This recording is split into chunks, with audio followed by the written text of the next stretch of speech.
बाप रे, हमारा खेत इतनी ऊंचाई पर पहाड़ों पर होने के कारण कितनी परेशानी होती है। रोज इतनी ऊंचाई पर पहाड़ चढ़कर आना और सब्जियां तोड़कर इतना वजन लेकर नीचे उतरना बहुत कठिन है। ऐसा लगता है खेती छोड़कर कोई दुकान खोल लूं या फिर किसी के यहाँ नौकरी कर लूं। नौकरी में अगर घर के खर्चे निकल आते तो बेटा तुम दोनों कभी खेती करने का सोचते भी नहीं। पिता की बात सुनकर दोनों भाई शांत हो जाते हैं, क्योंकि कहीं न कहीं उनका कहना सही था। धनी राम जी का परिवार एक ऐसे इलाके में रहता था जो पूरी तरह पहाड़ों से घिरा था। वहीं उनका खेत ऊपर पहाड़ पर झरने के पास था, जिसके कारण उन्हें रोज अपने खेतों में खेती करने और सब्जियां तोड़ने जाना पड़ता था, जिससे उनका घर चलता था। वहीं चारों तरफ से उनका गांव पहाड़ों से घिरा होता था, जिस कारण हमेशा से धनी राम जी और गांव वालों के मन में लैंडस्लाइड का खतरा बना रहता था। एक दिन, माँ जी, घर का पूरा राशन खत्म हो गया है, चलिए ना आप साथ में, हम आज राशन लेकर आ जाते हैं। हमारे पति और ससुर जी तो खेत में गए हुए हैं, उन्हें सब्जी लाते लाते दोपहर या 4 बज जाएंगे। बहू, मेरी तबीयत ठीक नहीं है, तू एक काम कर, छोटी बहू को लेती जा, आधा सामान तू ले आना और आधा सामान वो ले आएगी। ठीक है माँ जी, जैसा आप कहें।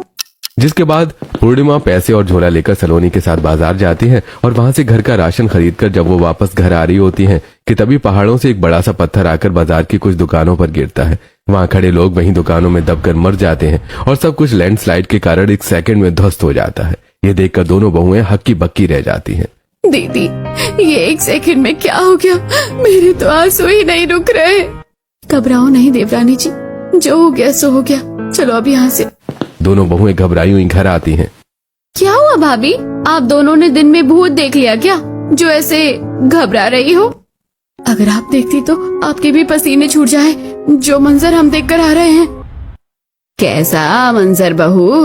बाजार में कुछ दुकान लैंडस्लाइड के कारण ध्वस्त हो गई है, कई लोग भी उसमें दब गए। यहाँ रहने पर यही खतरा बना रहता है। हे भगवान, जिनके भी परिवारों को नुकसान हुआ है उन्हें ये दर्द सहने की क्षमता देना। भाभी, आपकी बात सुनकर ही मुझे डर लग गया, और जब भी सोते रहो ना, मन में एक ही बात डराई रहती है। आजकल लैंडस्लाइड के केस इतने बढ़ गए हैं, कहीं हमारे घर या मोहल्ले में ऐसा ना हो। एक तो हमारा घर चारों तरफ से पहाड़ों से घिरा हुआ है, अगर ऐसा कुछ हुआ तो भारी मुसीबत आ जाएगी। बेटी, कुछ अच्छा नहीं बोल सकती तो कम से कम बुरा तो मत बोल। जिसके बाद दोनों बहुएं खाना बनाने लग जाती हैं और गीता घर की साफ सफाई में लग जाती है। ऐसे ही दिन बीतते हैं। फिर एक दिन, हम तीनों जन पहाड़ पर अपने झरनों वाले खेत में जा रहे हैं सब्जियां तोड़ने के लिए। संभल कर जाइएगा। अगर आप आज लोग भी खेतों में चलते तो हमारी मदद हो जाती। आज बुध बाजार है, आज सब्जियां ज्यादा लगेंगी। पापा, मैं भी चलूंगा। हाँ बेटा, तुझे तो चलना ही है, पहाड़ पर तेरा स्कूल जो है। जिसके बाद आज पूरा परिवार झरने वाले खेत में सब्जियां तोड़ने जाता है, ताकि बाजार के दिन 4 पैसे ज्यादा आ सके। वहीं खेत के पास ही चिंटू का स्कूल होता है, तो पूर्णिमा उसे स्कूल छोड़ आती है। सभी खेतों से सब्जियां तोड़कर जब वापस जाने लगते हैं तो हमारा झरनों वाला खेत कितना बढ़िया है, पानी की सुविधा, शुद्ध हवा, चिंटू का स्कूल भी पास में है। माँ जी, क्यों ना हम खेतों में ही घर बनाकर रह ले? बहू, तेरा दिमाग खराब है, इतनी ऊपर पहाड़ पर कौन रहने जाएगा? नीचे लैंडस्लाइड के डर से घुट घुट कर रहने से तो अच्छा हम पहाड़ों पर रहें तो कितना बढ़िया रहेगा। यहाँ पहाड़ों पर रोज चढ़ना उतरना, बाप रे, देखो तो अभी से सांस फूल रही है। माँ, पहाड़ों पर स्कूल है, पानी की सुविधा है, यहाँ तो दूर से पानी लाना पड़ता है, और जब ऊपर रहोगी तो जल्दी नीचे आने की जरूरत नहीं पड़ेगी। यहाँ तो रोज पहाड़ों पर जाना पड़ता है खेतों से सब्जी तोड़ने और चिंटू के स्कूल के लिए। सुलोचना और धनी राम जी बहू बेटों की एक नहीं सुनते हैं। ऐसे कुछ दिन बीत जाते हैं। एक दिन जब सुलोचना जी घर में गीता पढ़ रही होती है और दोनों बहुएं खाना बना रही होती हैं, तभी सुलोचना की नंद कांति वहां रोते हुए भागती हुई आती है। भाभी, भाभी, बहुत बुरा हुआ। ऐसा क्या हो गया ननद जी कि आप इतना फूट फूट कर रो रही हैं? लैंडस्लाइड में हमारा घर दब गया, बड़े नसीब से हमारे परिवार की जान बची है। दीदी भैया, जब तक हमारे पास घर नहीं है, क्या आप लोग कुछ दिन के लिए हमें रख लोगे? हाँ हाँ, क्यों नहीं। कांति तो मेरी सगी बहन हो और आखिर मुश्किल वक्त में अपने ही तो अपनों के काम आते हैं। तुम जब तक मन करे अपने परिवार के साथ यहाँ रह सकती हो। थैंक यू भैया। साली साहब, हम आपका एहसान जिंदगी भर नहीं भूलेंगे। जिसके बाद कांति अपने पति, बहू, बेटे, नाती सबके साथ अपने भाई धनीराम के 2 कमरे के मकान में शिफ्ट हो जाती है और सारा दिन बहुओं से बस ये खाना वो खाना डिमांड करती रहती है। बहू 8 बज गए, अभी तक तुमने चाय लाकर नहीं दी। बुआ जी, दिन में 4 बार चाय बनती है, दूध खत्म हो गया है, अब दूध वाला आएगा तभी चाय बनेगी और हमारा दूध वाला लेट आता है। अच्छा ऐसा है, तो तब तक तू पकोड़े ही तल ले, जब तक पकोड़े बनाएगी तब तक चाय भी बनी जाएगी। हाँ बहू, और हरी धनिया और टमाटर की चटनी जरूर पीस लेना, उसके बिना पकौड़े खाने में स्वाद ही नहीं आता। जी फूफा जी। जिसके बाद दोनों बहुएं काम में लग जाती हैं। जब तक बुआ की फैमिली उनके घर में थी, सभी ने नाक में दम कर रखा था। न बहुएं चैन से उठ पाती थी, बैठ पाती थी, न पति चैन से सो पाते थे। पूरे 2 महीने रिश्तेदारों ने ऐसा नरक बचाया कि सभी ऊब गए थे, लेकिन बुआ की तकलीफ देखकर कोई कुछ नहीं कह रहा था। ऐसे ही एक दिन, बुआ, लैंडस्लाइड में जिनका भी घर टूटा था उनको सरकार नया घर बनाकर दे रही है। ये सुनकर बुआ जी बहुत खुश हो जाती हैं। कुछ दिनों बाद सरकार द्वारा कांति जी का घर उन्हें मिल जाता है और वो अपने नए घर में शिफ्ट हो जाती है। बाप रे, बुआ ने तो नाक में ही ऐसा दम कर रखा है कि 2 महीनों में ही हालत खराब हो गई। ये रिश्तेदार भी ना बहुत चालू होते हैं। तुम दोनों बुआ के बारे में ऐसे कैसे बात कर सकती हो? वो हमारी बुआ है, इस घर की बेटी है, कोई भी सुख दुख होगा तो हमारे पास ही तो आएंगी ना। दोनों पतियों की बात दोनों बहुएं समझ जाती हैं और शांत हो जाती हैं। वहीं आए दिन आसपास के इलाकों में लैंडस्लाइड का खतरा बढ़ जाता है। अब घर वाले रात में सोते भी तो उन्हें लैंडस्लाइड के डरावने सपने आते और वो बहुत ही ज्यादा परेशान और घबराए रहते। आए दिन घर वाले एक दूसरे की सांसें चेक करते कि सब ठीक है ना, बाहर जाकर देखते कि लैंडस्लाइड तो नहीं हो गई। ऐसे ही दिन बीत रहे थे। ऐसे ही एक दिन पूरे गांव में अचानक से हल्ला हो जाता है। जल्दी जल्दी सभी अपने घरों से बाहर निकलो, देखो पहाड़ का एक कोना खिसक रहा है, अगर ये नीचे गिर गया तो हम सब मर जाएंगे। अरे गांव वालों, जल्दी से अपने घरों से बाहर निकलो और दूर चले जाओ, वरना ये पहाड़ का कोना खिसका तो कोई नहीं बचेगा। ऐसे ही गांव के लोग बहुत ही ज्यादा पैनिक थे और यहाँ वहां भाग रहे थे। जल्दबाजी में धनीराम जी का भी पूरा परिवार घर के बाहर आता है और जैसे ही ऊपर देखते हैं, पहाड़ का एक कोना धीरे धीरे खिसक रहा था।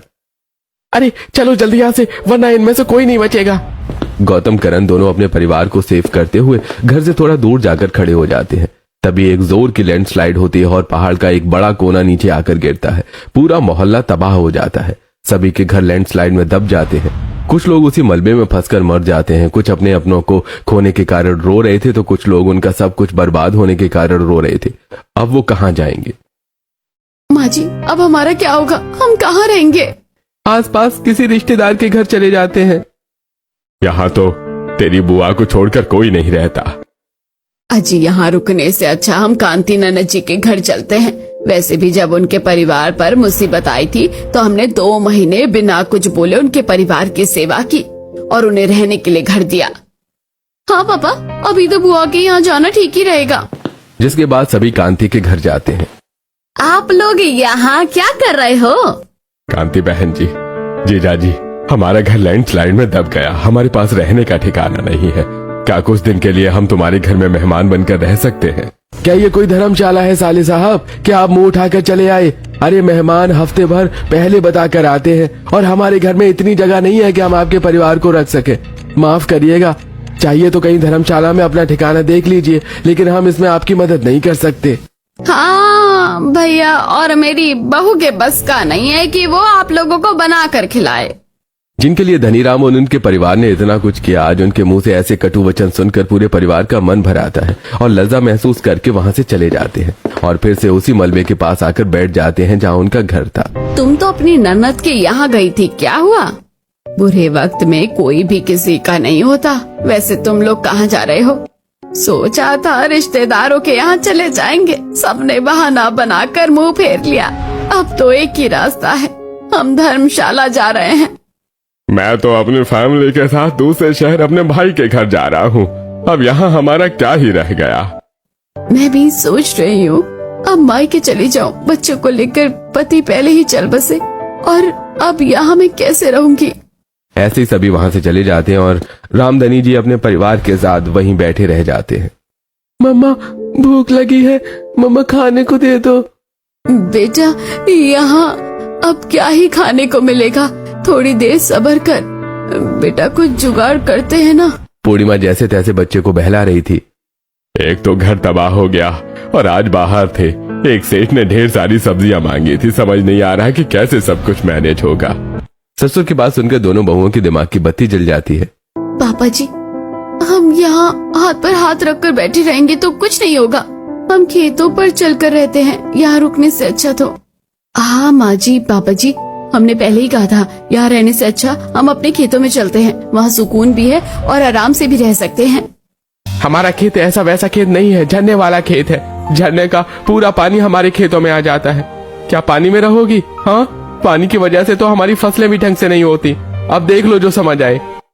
घर के मर्दों को बहुओं की बात नहीं जमती, लेकिन सास, मैं भी बहू की बात से एग्री नहीं करती, लेकिन यहाँ हाथ पर हाथ रखकर बैठने से तो अच्छा है कि अपने खेतों में जाकर खाने पीने का रहने का जुगाड़ करें, आखिरी तक, जब तक हमारे पास घर नहीं होता। सुलोचना जी घर की प्रमुख सदस्य थी। उनकी बात को कोई मना नहीं कर पाता और सभी पहाड़ पर चढ़ाई करके ऊपर झरने वाले खेतों में जाते हैं। रामधनी जी के पास पहाड़ों पर बड़ा सा खेत था, लेकिन झरने का पूरा पानी खेतों में आता जरूरत से ज्यादा पानी के कारण उनकी फसल उतनी अच्छी नहीं हो पाती थी। वाह दादी, यह हमारा खेत कितना सुंदर है। यहाँ तो बड़ा सा झरना है बगल में ही। क्या हम यहाँ रहेंगे? हाँ बेटा, अब हम यही रहेंगे। अब तो मजा आएगा। मुझे कहीं जाने की जरूरत भी नहीं पड़ेगी। यहाँ तो स्कूल भी बगल में है। इतना बड़ा पहाड़ चढ़कर नहीं आना पड़ेगा। आ तो गए, इस खेत में खाएंगे क्या? यहाँ झरने के पानी से गुजरना है। अपनी अकड़ छोड़कर अपनी भाभीयों की मदद कर देगी बेटा, तो काम जल्दी हो जाएगा। पहाड़ों पर ठंड ज्यादा होती है तो हमें यहाँ लकड़ी का घर बनाना होगा ताकि हम ठंड से बच सके। और ये झरने के पानी को कंट्रोल करने के लिए दीदी हम ऐसा कर सकते हैं कि घर के फर्श को धान की पीरा से बनाते हैं। पीरा पूरा पानी ऑब्जर्व कर लेगा और वो गर्म भी होता है। उससे ना हमें ठंड लगेगी, ना हमारे घर और खेतों में पानी आएगा। सिंचाई के लिए हम अलग से नाली बना देंगे तो झरने का पानी नाली के थ्रू ही खेतों में जाएगा।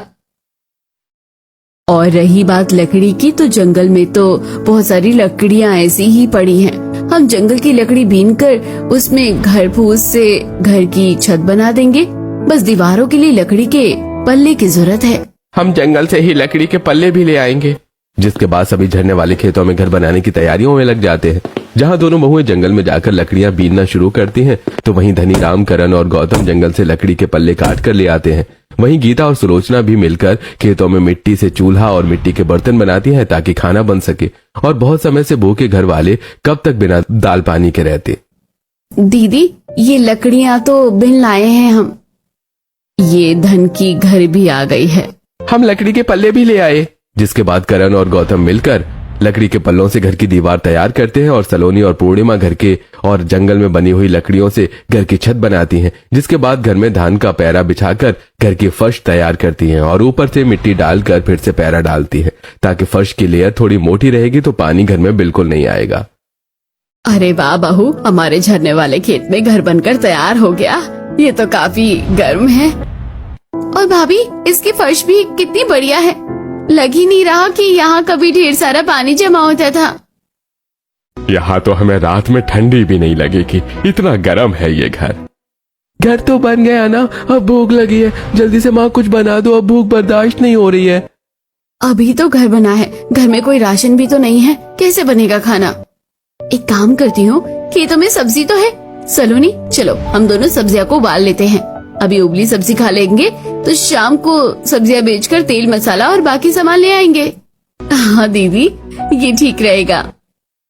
जिसके बाद पूर्णिमा खेतों में जाकर फ्लावर, मटर, आलू और मिर्च, टमाटर और शिमला मिर्च बीन्स ले आती है और सुलोचना जी के साथ बैठकर सारी सब्जियां काटकर साफ करने में लग जाती है। वहीं दूसरी तरफ सलोनी मिट्टी के चूल्हे पर आग जलाकर झरने से एक मिट्टी के पतीले में पानी भरती है और गैस पर रख देती है। जिसके बाद पूर्णिमा सारी सब्जी पतीले में डालकर उबाल देती है और उसे ही सभी को खाने के लिए परोसती है। कैसे दिन आ गए, अब उबली सब्जी भी खानी पड़ रही है। बेटी, शुक्र मना कि तेरी भाभी इतनी लायक है जो पेट भरने को मिल रहा है। छत मिल गई। नीचे जिन लोगों का घर हमारे घर के साथ मलबे में दब गया था, अभी भी वो लोग ठिकाना ढूंढ रहे हैं। गीता माँ की बात सुनकर शांत हो जाती है। झरने के ताजे और मीठे पानी के कारण ये मिर्च, मसाले और नमक के बिना ही उबली सब्जियां कितनी स्वादिष्ट लग रही हैं। प्रकृति की यही तो देन है जी। खाना हो गया ना गौतम, करण? अब चलो जल्दी से सारी सब्जियां तोड़कर बाजार ले जाते हैं, इन्हें बेचकर राशन भी तो लाना है। हम भी आपकी मदद करवा देते हैं पापा जी।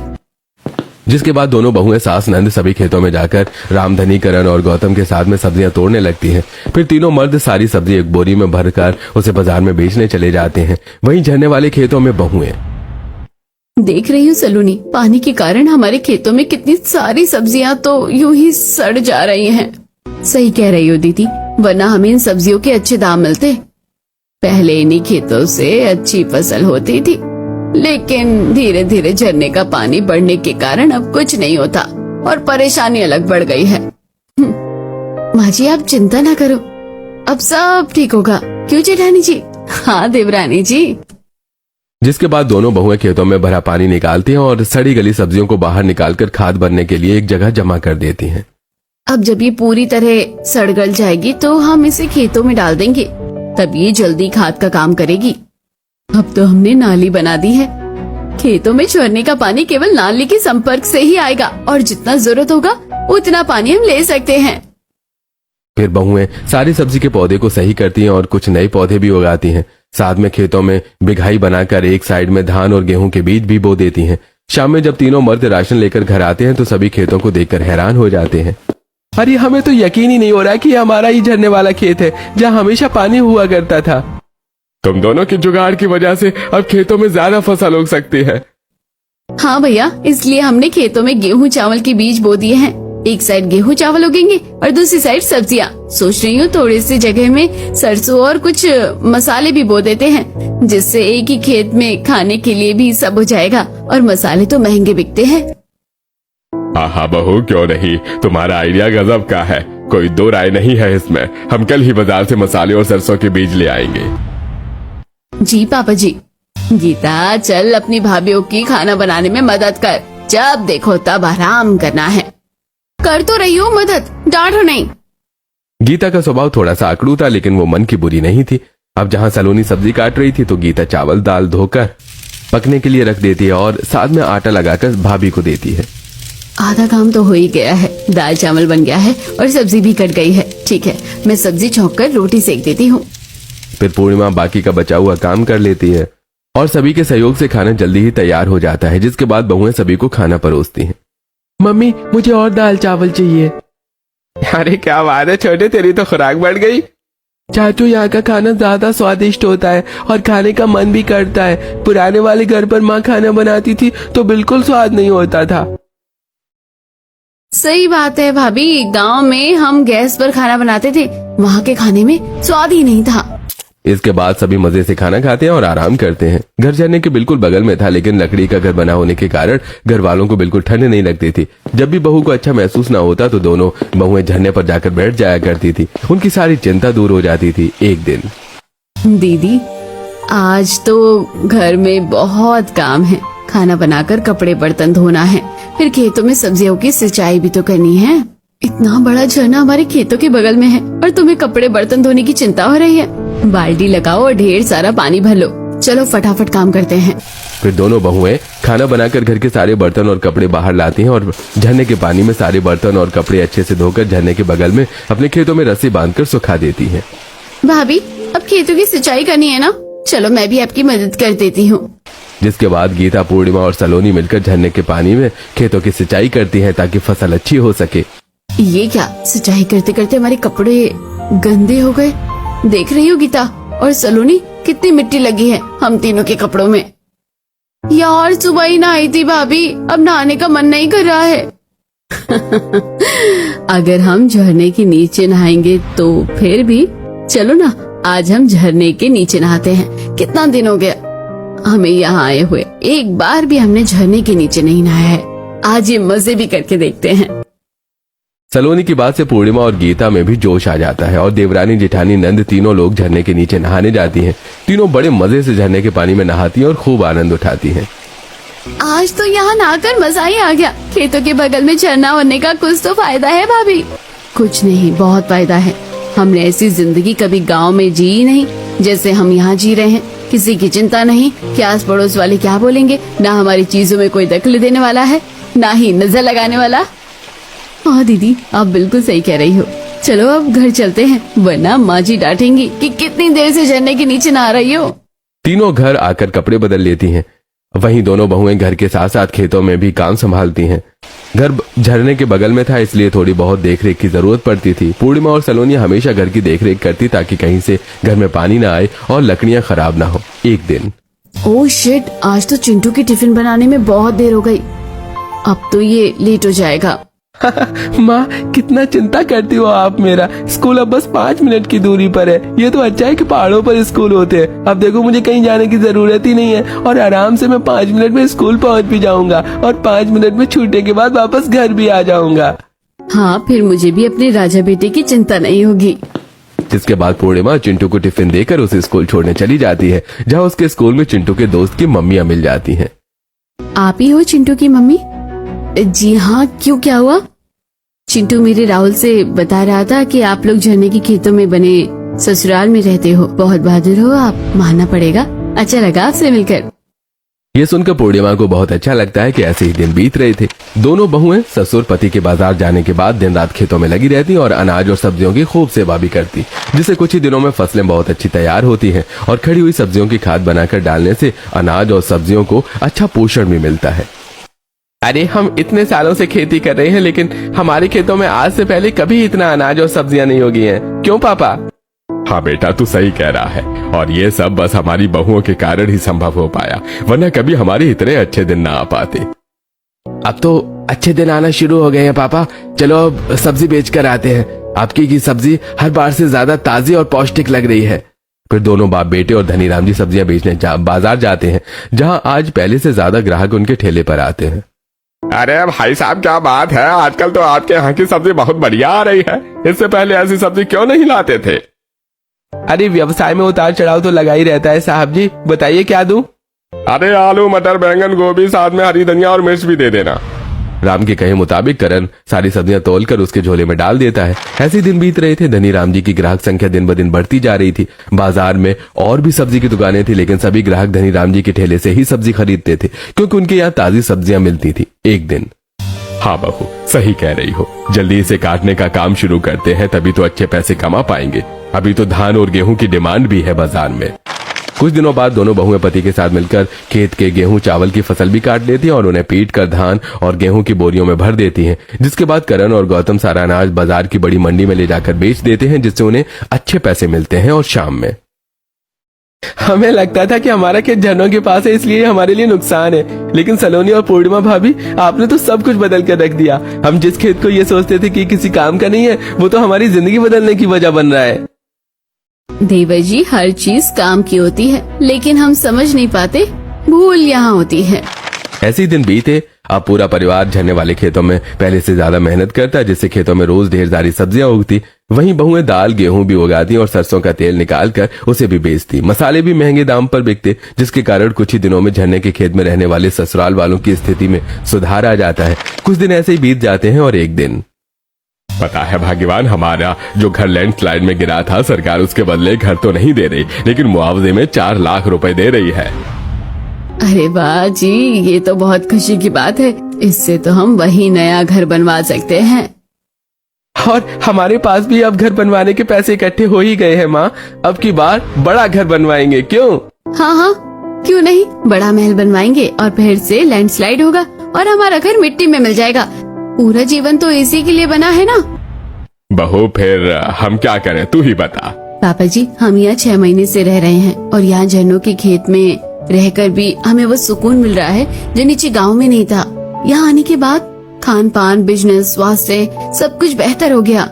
तो मेरा तो कहना था कि क्यों ना हम अपने इस छोटे से लकड़ी के घर की जगह बड़ा मजबूत घर बनवा ले। और यहाँ तो हमें कोई नुकसान नहीं है। पहाड़ होने के बाद भी हर सुविधा है। बिजली कम आती है, लेकिन बिना बिजली के भी बिजली की कमी नहीं खलती। सही कहा है दीदी ने, जितना सुख यहाँ है उतना नीचे गांव में कभी नहीं मिला। चाहिए तो 2 कमरे बनवाकर हम तो घर पर रेंट भी दे सकते हैं, कुछ आमदनी ही बढ़ जाएगी। वैसे भी बहुत से लोग ऐसे हैं जिनके पास छत नहीं है। लोगों को घरों की जरूरत है। सलोनी और पूर्णिमा दोनों बहू की बात घर वालों को सही लगती है, जिसके बाद सभी झरने के खेतों में ही अपना नया और बड़ा सा घर बनवाते हैं, जहां सभी के अपने कमरे थे और घर ऐसा बनवाते हैं कि बीच में से झरने का पानी उसके घर से बहता है। देखने में उनका घर बहुत सुंदर होता है। वाह चाची, मम्मी, पापा, चाचा, दादा, ऐसा घर तो हमने बस कार्टून में देखा था, ये तो रियल में है। हाँ चिंटू, क्योंकि ये हमारा घर है, सिर्फ हमारा घर। जिसके बाद सभी झरने के खेतों वाले घर में खुशी से रहने लगते हैं। वहीं बहुएं गांव वाले घर की जमीन पर दूसरा 2 कमरे का घर बनवाकर उसे किराए पर दे देती हैं, जिससे घर वालों की आमदनी थोड़ी सी बढ़ जाती है। अब सभी मजे से कमाते खाते हैं और झरने वाले ससुराल में दोनों बहुएं खुशी से रहने लगती हैं।